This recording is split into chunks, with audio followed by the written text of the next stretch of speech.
Hello friends, I welcome you all at Swayam platform. I Anup Kumar, Assistant Professor, Faculty of Law, Banaras Hindu University, welcome you all in a 4 week where we are discussing about the second part of Hindu marriage law. Friends, I'm going to start today's lecture while quoting the observations of the last class. In the last class, we discussed about the idea of restitution of conjugal rights under the Hindu marriage law. Friends, restitution is a positive remedy available under the Hindu Marriage Act. In restitution, suppose if either party of marriage without reasonable excuse withdraw the society of other, then other may approach the court and compel other party of marriage to live together. Friends, suppose a person or party of a marriage without quoting any reasonable excuse not living together. Friends, why section 9 exists under the Hindu Marriage Act? Because section 9 is a positive remedy and try to bring them together, because living together is essential requirement for the husband and wife, and therefore marriage institution is totally dependent on whether they are living together or not. Therefore, we have a remedy like restitution of conjugal rights under Hindu Marriage Act. Friends, in the last class we also discussed the constitutionality of restitution. We discussed the case of T. Sarita, where it argued that it against the Article 14, 19 and 21. You cannot compel a woman to live together because it violative of the Article 21, especially right to privacy and the freedom of women. But friends, finally Supreme Court in Saroj Rani case answered the question raised in T. Sarita case. The purpose of section 9 is totally different. Section 9 focused on the protection of marriage. They try to bring harmony between the parties, and therefore for the purpose of protecting the interest of family institution and marriage institutions, we are thinking that section 9 should be considered as the constitutional. Therefore, friends, finally Supreme Court declared that restitution of conjugal rights under section 9 is constitutional. Friends, in the last class we also discussed about the what do you mean by society. Society means living together as a husband and wife, and withdraw means not living together, not fulfilling the marital obligation is known as withdrawal.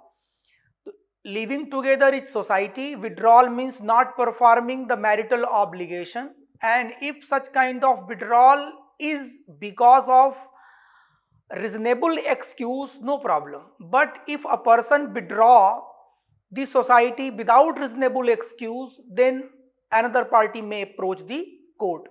Friends, we also discussed the different aspects of judicial separation, restitution of conjugal rights, where we discussed that suppose after the decree there is no cohabitation between them, then after 1 year another party may approach for the divorce. So friends, now I want to enter in today's lecture. Friends, today I will focus on the judicial separation and void marriage.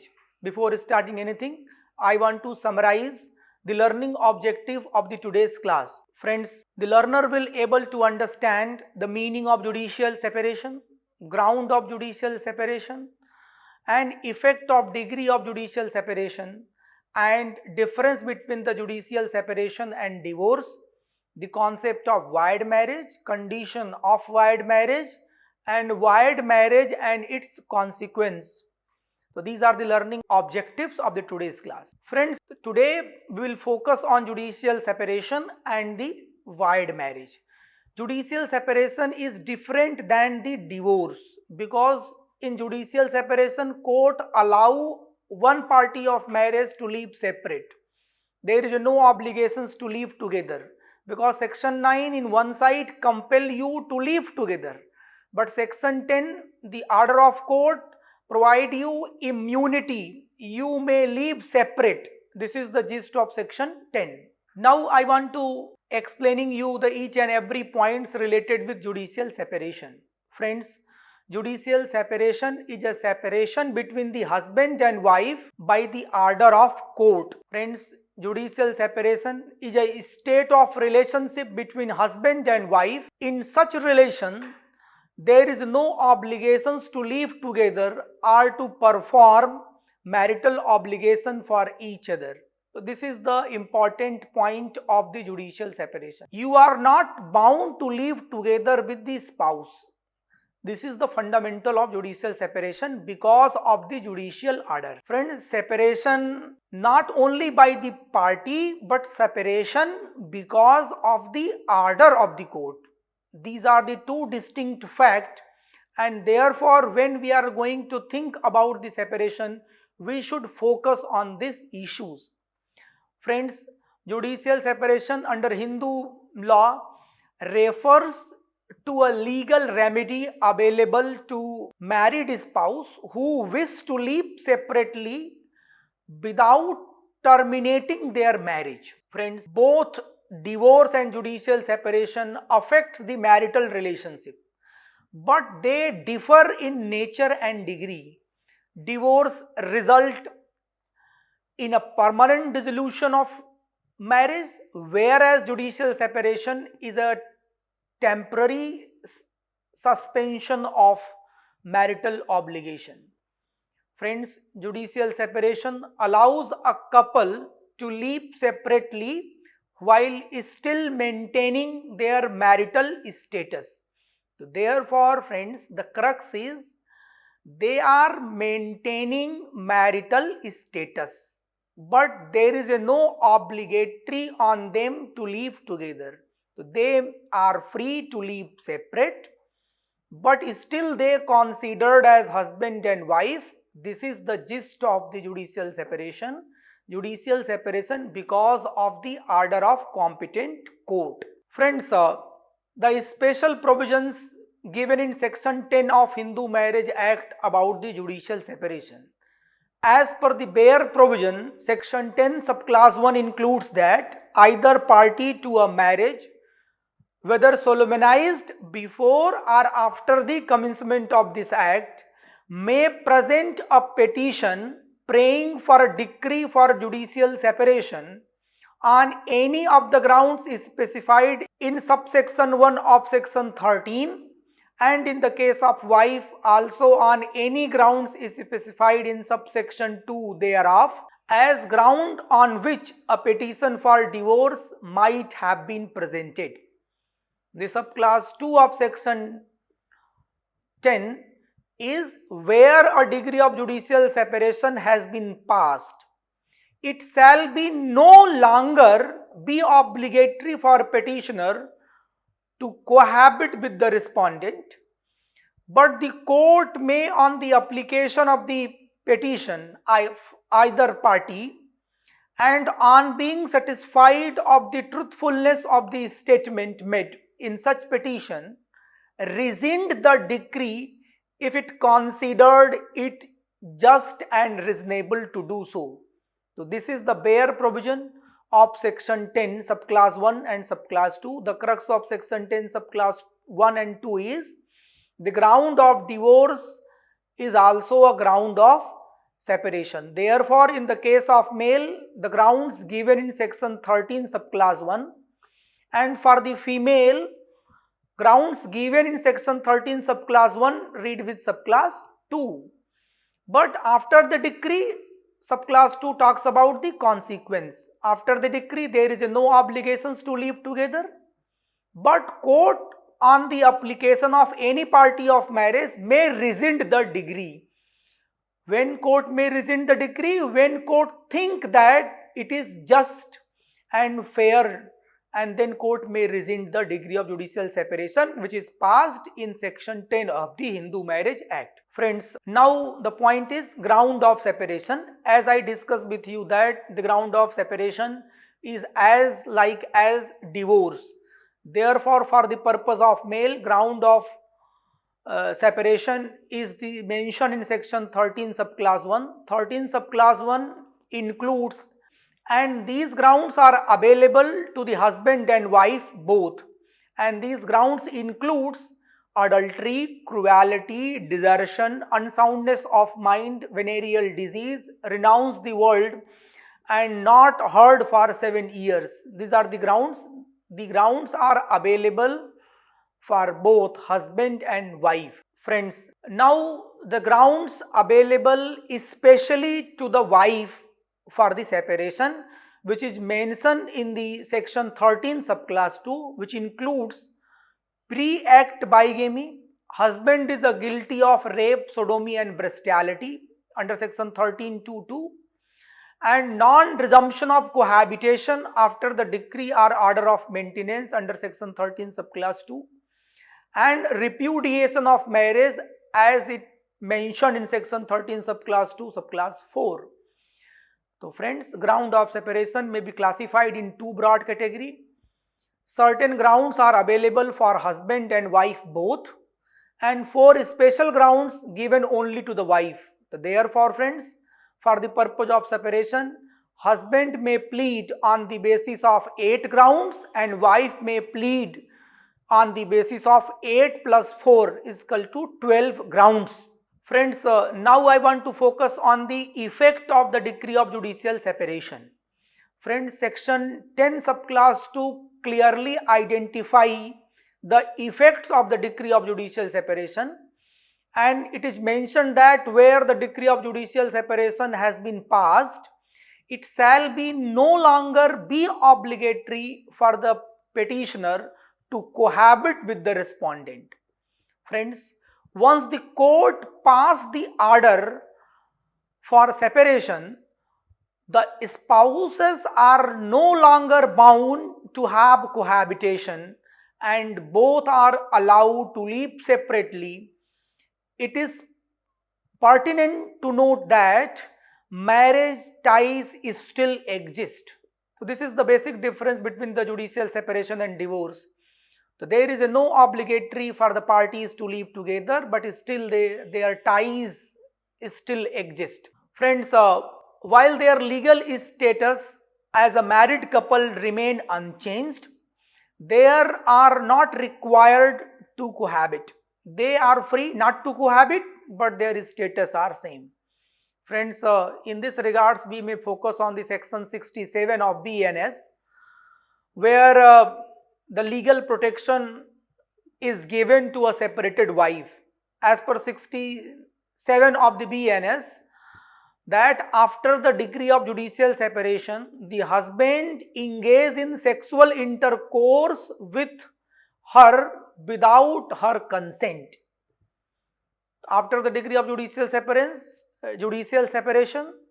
husband may intercourse without her consent, he can be held criminally liable, and the punishment of such an offence is imprisonment of minimum 2 years, which may extend to 7 years along with fine. Friends, in a case of M. Narasimha Reddy, the Andhra Pradesh High Court held that if either spouse enter into the another marriage during the period of judicial separation before obtaining the degree of divorce, it constitutes bigamy. Why? Because so long as you are judicially separated means still status of husband and wife exists. Therefore, if you marrying other than already married person, then it is against the provisions, friends.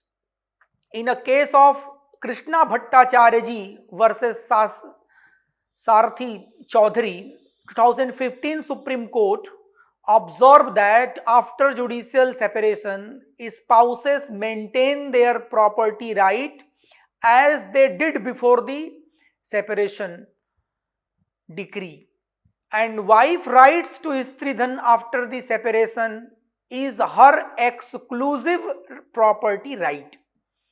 Friends, no decree of restitution of conjugal rights under section 9 once a degree of judicial separation is obtained. Means friends, no one can claim restitution when the court already passed an order under section 10. Means so long as an order has been passed under section 10, no court may pass the order under section 9 and compel other party to live together, because it is a reasonable cause to live separate, because they have judicial judgment and order. Friends, now I want to focus on the circumstances in which the court may rescind the decree which is passed by the court under section 10 subclass 1. So what are those grounds? In which circumstances court may rescind the decree of divorce? Friends, the circumstances and grounds is given in section 10 subclass 2 of Hindu Marriage Act, where section 10 subclass 2 provides that court may, on the application by petition of either party and on being satisfied of the truth of the statement made in such petition, rescind the decree if it considered just and reasonable to do so. Means there must be a petition to the court, and court think that it is just to rescind the decree which is already passed in section 10 subclass 1 regarding to judicial separation. Friends, in the case of Narasimha versus Vijay Bhai, the Karnataka High Court held that status does not refer, the Karnataka High Court held that statute does not refer to any specific ground on which the decree of judicial separation may be rescinded or annulled. The decree of judicial separation, if it considered just and reasonable to do so, then court is free to rescind the decree. Means there is no statutory framework is there, entire thing is totally dependent on the discretion of the court. Court, on the basis of satisfaction whether it is just or not, if the court think that it is just, then court may rescind the decree which is passed in section 10 subclass 1. Friends, now the question is, what are those circumstances under which court may rescind the decree? For example, friends, if the decree has been passed ex parte, then court may rescind the decree. Second, if the party have cohabited with each other after the decree. And third, if the opposite party has satisfied the court that he or she willing to resume the marital relation, then court may obviously rescind the decree which is already passed in section 10. So friends, important point under section 10 subclass 2 is the circumstances under which the court may rescind the decree of judicial separation. There is no ground is given by the legislature. The discretion totally lies in the hand of courts, where the court, if satisfied, may rescind the decree. General examples I already quoted with you, that in a case of ex parte decree, where the party itself willing to live together and cohabit with each other. And second, friends, they actually cohabiting with each other, then in the circumstances court may rescind the decree which is already passed in section 10 subclass 1.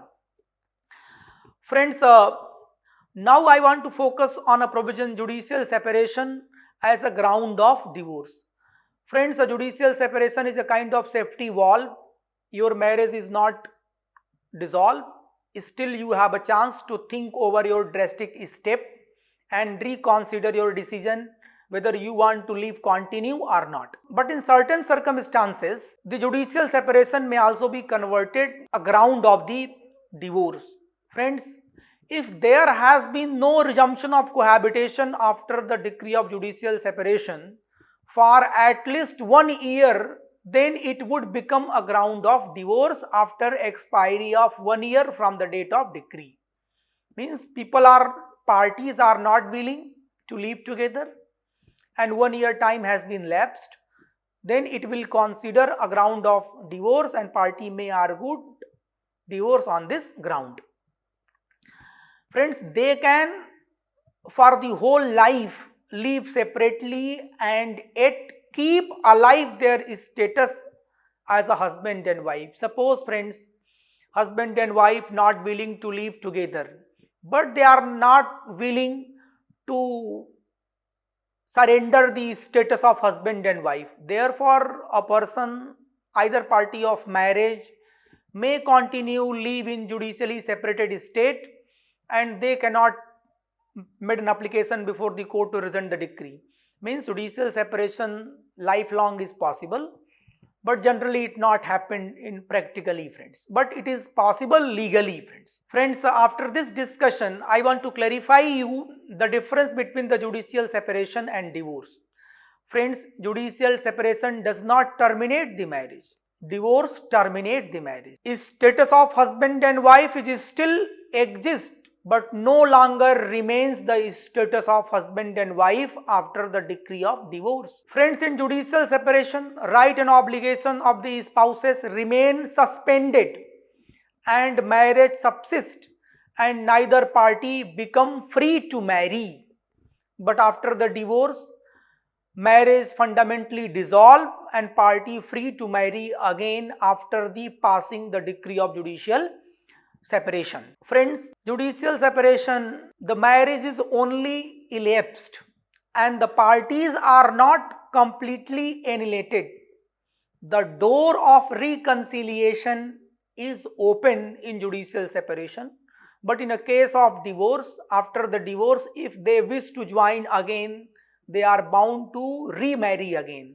Without remarriage after the divorce decree, they cannot be considered as husband and wife, but after the judicial separation, the cohabitation may consider them as a husband and wife, friends. The party can resume cohabitation without remarriage, but friends, the parties to divorce become a stranger for each other and they are free to marry anyone and marry again by the same party of marriage.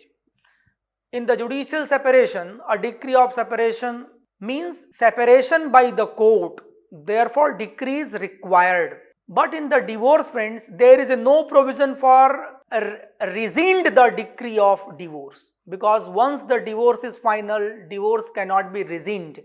But section 10 subclass 2 specifically provides the circumstances under which the decree of judicial separation may be rescinded. Now I want to focus on section 13 subclass A, where it is mentioned that alternative relief in divorce proceeding.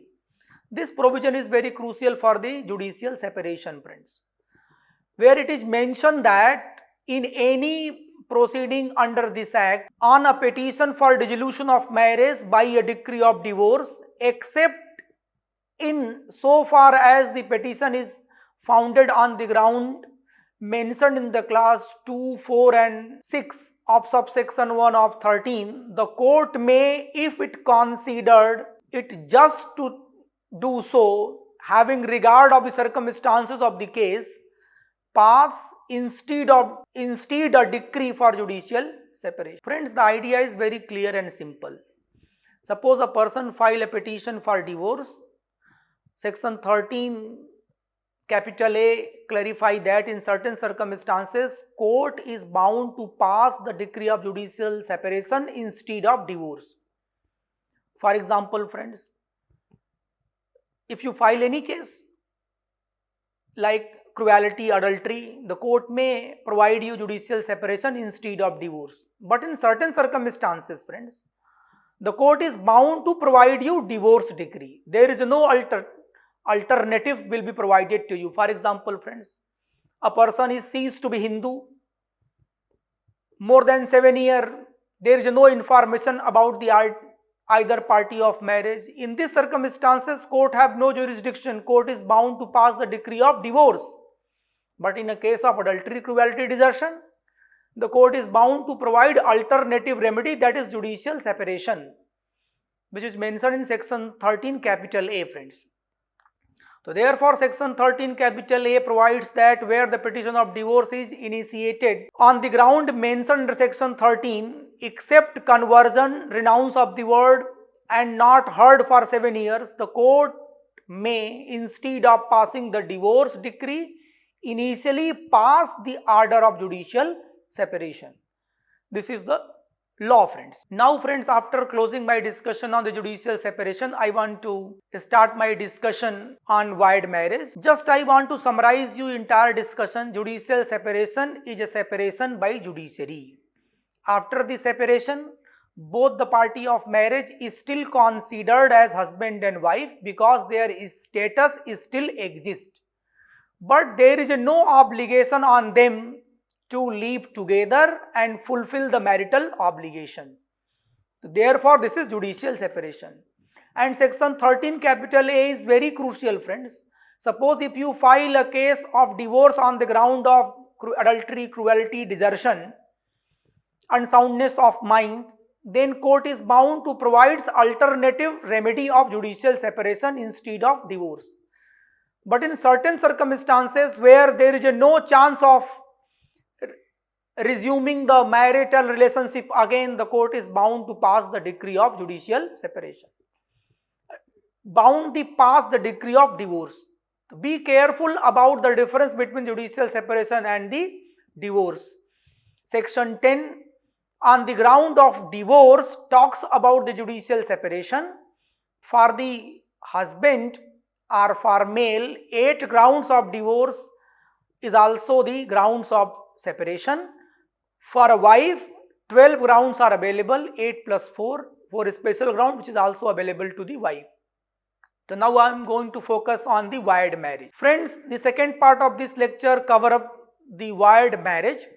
The term void means null and that which has no legal effect. The void marriage means void ab initio. From its very inception, the marriage is treated under the law as if it never exists. Means after the decree of void marriage, or in a case of void marriage, the law cannot consider marriage exists. Friends, under section 5 of the Hindu Marriage Act, certain conditions are given. Especially 3 conditions are very crucial. Section 5 subclass 1 condition related with monogamy. Section 5 subclass 4 condition related with the privated relationship, and 5 subclass 5 condition related with sapinda relationship. These grounds are available. On that basis, the marriage may be declared void. Friends, we may draw the conclusion on the basis of the reading of section 11, where section 11 deals with the provisions related to the void marriage. But section 11 does not define the idea of void marriage, but simultaneously it provides identified the grounds which is mentioned in section 5 subclass 1, 4 and 5 as a ground of void marriage. Friends, the provision of section 11 is very clear. Any marriage solemnized after the commencement of this act shall be null and void and may on the petition presented by either party thereto. On the petition presented by either party thereto. This point should be noted very carefully, friends. Against other party be so declared by the decree of nullity if it contravenes any one of the condition specified in section 5 subclass 1, 4 and 5, friends. Friends, now the point is the ground of the void marriage. The ground of void marriage, as I already discussed with you, section 5 subclass 1 monogamy. Neither party has a spouse living at the time of marriage. Both are not comes within the privated degree relationship, and the third is both should not come under the sapinda relation. These are the grounds which is mentioned in section 11 read with section 5 grounds of the void marriage. Friends, now I want to focus on the consequence of the void marriage. Friends, the parties do not have the status of husband and wife in void marriage. There are no mutual rights and obligations present in void marriage. Children born from the void marriage are considered legitimate as per the provision of section 16 of Hindu Marriage Act. Friends, in a case of Revanna Siddhappa versus Mallikarjun in 2023 Supreme Court in D.Y. Chandrachud has affirmed that child born out of a void or voidable marriage has a right to claim a share in their parents' share of Hindu undivided family property. However, it was emphasized that such a child cannot automatically be considered a co-partner under Hindu joint family by birth. Friends, if you contravene the provision of section 5 subclass 1, 4 and 5, it is also a punishable offence. Because section 11 declared void, section 7 also declares such marriage as a void marriage, and under section 17 of Hindu Marriage Act 1955, the marriage is void and is punishable by the bigamy under section 494 and 495 of IPC. Now, section 82 of the Bharatiya Nyaya Samhita 2023 deals with bigamy or marriage again while a previous spouse is still alive. It makes such a marriage void and punishable by imprisonment up to the 7 years along with a fine, friends. Friends, the punishment is also given for the violation of section 5 subclass 4 and 5.